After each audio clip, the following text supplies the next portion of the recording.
Menerapkan aturan berdasarkan kasih. Refleksi pagi 864.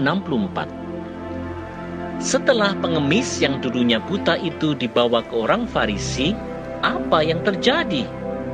Mari lihat kisahnya di Yohanes 9 ayat 15-16. Karena itu, orang-orang Farisi pun bertanya kepadanya, bagaimana matanya menjadi melek?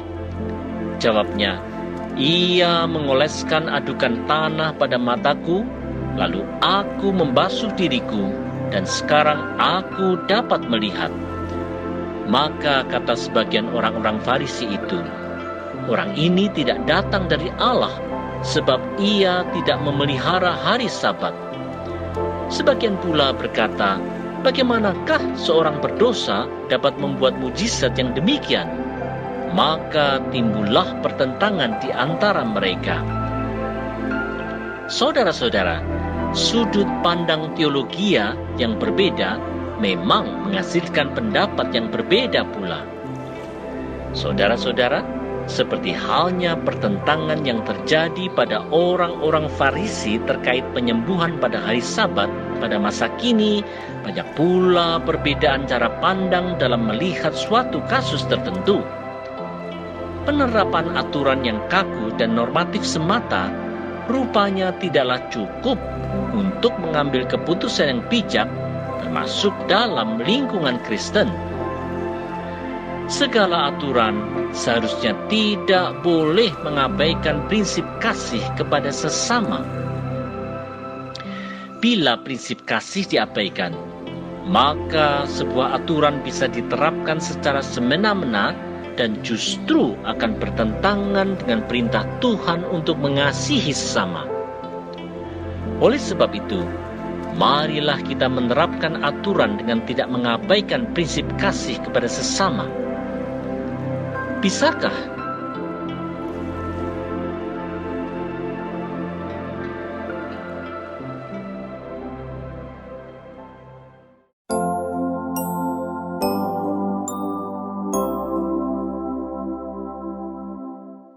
Berkeyakinan iman di tengah pertentangan. Refleksi pagi 865. Setelah timbul pertentangan di antara orang Farisi soal mujizat kesembuhan di hari Sabat, mereka ingin tahu pendapat dari si pengemis buta. Mari dengar percakapan di Yohanes 9 ayat 17. Lalu kata mereka pula kepada orang buta itu, dan engkau, apakah katamu tentang dia, karena ia telah memelekkan matamu? Jawabnya, ia adalah seorang nabi. Saudara-saudara, dengan tegas, sang pengemis yang dicelikkan matanya itu mengakui bahwa Yesus Kristus adalah nabi. Di dalam segala keterbatasannya, ia yakin bahwa mujizat yang terjadi pada dirinya itu terjadi hanya karena campur tangan Allah melalui nabinya. Kesembuhan yang diterima sang pengemis itu telah menyebabkan ia menaruh iman pada Yesus Kristus sebagai utusan Allah. Saudara-saudara, berbeda dengan sebagian orang Farisi yang membenci Yesus, pengemis buta yang telah mengalami jamahan Kristus itu berani mengaku bahwa Yesus Kristus adalah nabi. Di tengah pertentangan pendapat di kalangan otoritas agama ini, ia tidak segan-segan untuk menyatakan keyakinan imannya dengan segala ketulusan hati. Sikap seperti ini layaklah kita teladani, karena di tengah pluralitas pandangan dunia masa kini, seringkali orang Kristen ragu-ragu untuk menyatakan siapa Kristus itu. Oleh karena itu, marilah kita belajar untuk meyakini tentang siapa Kristus bagi kita. Marilah kita juga belajar untuk berani menyatakan keyakinan kita tentang Kristus dengan ketulusan hati dan bukan dengan sikap arogansi. Maukah kita?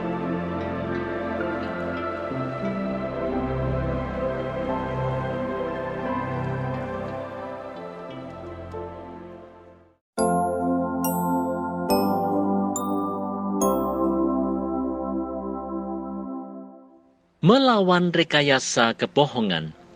Refleksi pagi 866. Bila sang pengemis buta yang disembuhkan itu menaruh iman pada Kristus, bagaimana dengan para pimpinan Yahudi?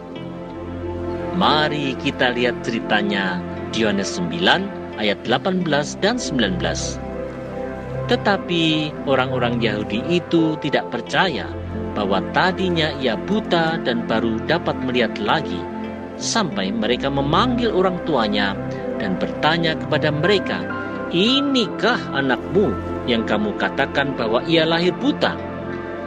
Kalau begitu, bagaimanakah ia sekarang dapat melihat?" Saudara-saudara, karena pada dasarnya mereka tidak mau percaya akan mujizat kesembuhan, para pimpinan Yahudi mencoba mencari cara untuk menolak fakta kesembuhan tersebut. Menentang fakta kebenaran memang mengharuskan mereka untuk mencoba merekayasa kebohongan. Saudara-saudara, dengan harapan supaya orang tua si pengemis itu takut kepada mereka, para pimpinan Yahudi berharap untuk dapat menolak fakta kebenaran tentang kesembuhan sang pengemis dari kebutaannya. Melawan fakta kebenaran memang memerlukan rekayasa kebohongan. Hal ini tidak hanya terjadi di zaman Yesus, tetapi hal ini terjadi juga sampai sekarang ini. Melalui kemajuan teknologi, rekayasa kebohongan sering disebarkan dalam bentuk hoax dan informasi palsu yang disebarkan melalui media sosial atau media elektronik lainnya. Oleh sebab itu, marilah kita tetap waspada. Jangan biarkan kebohongan merajalela. Mari percayai dan kumandangkan fakta kebenaran. Mari kita meninggikan Kristus dalam kebenaran.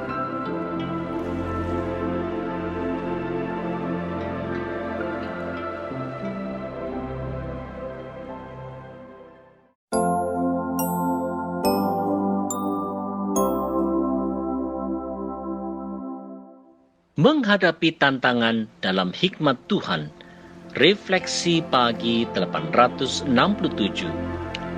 Di tengah-tengah intimidasi dari pemimpin Yahudi, orang tua dari sang pengemis buta yang disembuhkan Yesus itu menyampaikan jawabannya seperti yang dinyatakan di Yohanes 9 ayat 20 dan 21. Jawab orang itu, "Yang kami tahu ialah bahwa dia ini anak kami dan bahwa ia lahir buta. Tetapi bagaimana ia sekarang dapat melihat, kami tidak tahu, dan siapa yang memelekkan matanya, kami tidak tahu juga. Tanyakanlah kepadanya sendiri. Ia sudah dewasa, ia dapat berkata-kata untuk dirinya sendiri." Saudara-saudara, di tengah rasa takut terhadap pimpinan Yahudi, sang orang tua tetap secara cerdik menyampaikan apa yang benar tentang anaknya. Menyampaikan kebenaran di tengah rasa takut memang perlu hikmat Tuhan.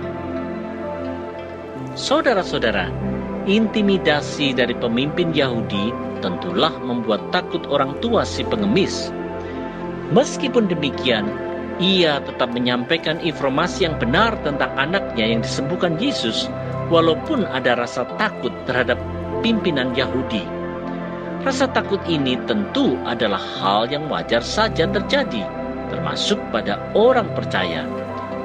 Hanya saja kita perlu tetap belajar menyatakan kebenaran walaupun ada di bawah tekanan. Mungkinkah ini? Tentu saja mungkin.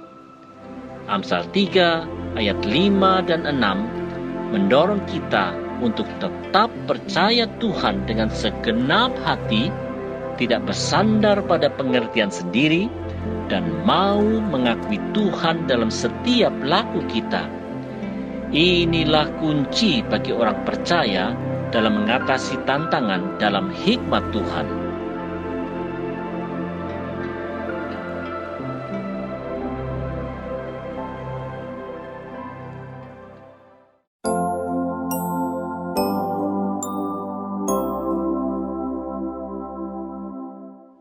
Menghindari kesewenang-wenangan otoritas agama. Refleksi pagi 868. Ancaman seperti apa yang diberikan oleh pemimpin Yahudi bagi mereka yang mengakui Yesus sebagai Mesias atau Kristus?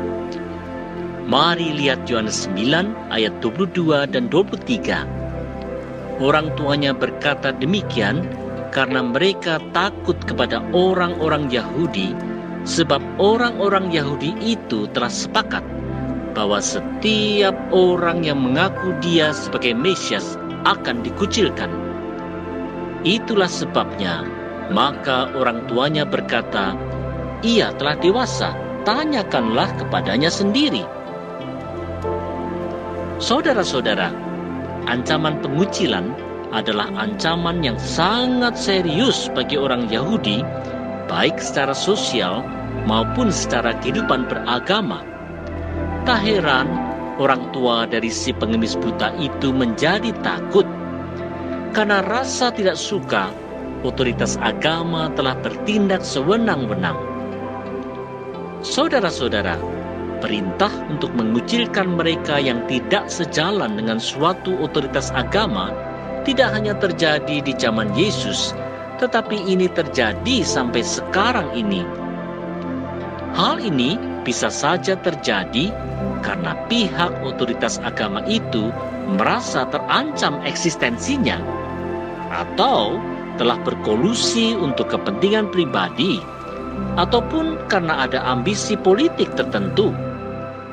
Di dalam gengsi pribadi, primordialisme agama, ataupun kepicikan cara berpikir, otoritas agama menjadi terjebak pada sikap seakan-akan membela agama.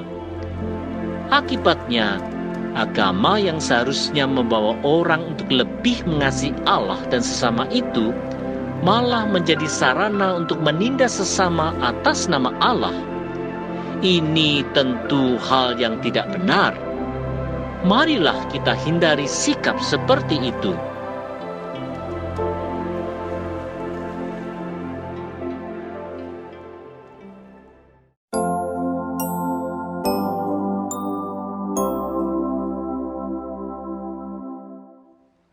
Belajar menyampaikan kebenaran. Refleksi pagi 869. Apa desakan dari pimpinan Yahudi kepada si pengemis yang dulu buta untuk dapat menyalahkan Yesus? Mari simak Yohanes 9 ayat 24 dan 25. Lalu mereka memanggil sekali lagi orang yang tadinya buta itu dan berkata kepadanya, "Katakanlah kebenaran di hadapan Allah. Kami tahu bahwa orang itu orang berdosa." Jawabnya, "Apakah orang itu orang berdosa? Aku tidak tahu. Tapi satu hal aku tahu, yaitu bahwa aku tadinya buta dan sekarang dapat melihat." Saudara-saudara, dalam prasangka bahwa Yesus itu orang berdosa, pimpinan Yahudi ingin mencari cara untuk mempersalahkan Yesus. Hanya saja, si pengemis itu tidak mau terjebak pada spekulasi teologis. Ia dengan bijak bercerita tentang fakta. Dia dulu memang buta, tetapi sekarang dia bisa melihat. Saudara-saudara, walaupun otoritas agama Yahudi mencoba memaksakan suatu pandangan bahwa Yesus itu berdosa, fakta kesembuhan orang yang dulunya buta itu memang fakta yang tidak bisa ditolak. Kesaksian yang berdasarkan peristiwa nyata itu akhirnya pasti tidak bisa ditolak.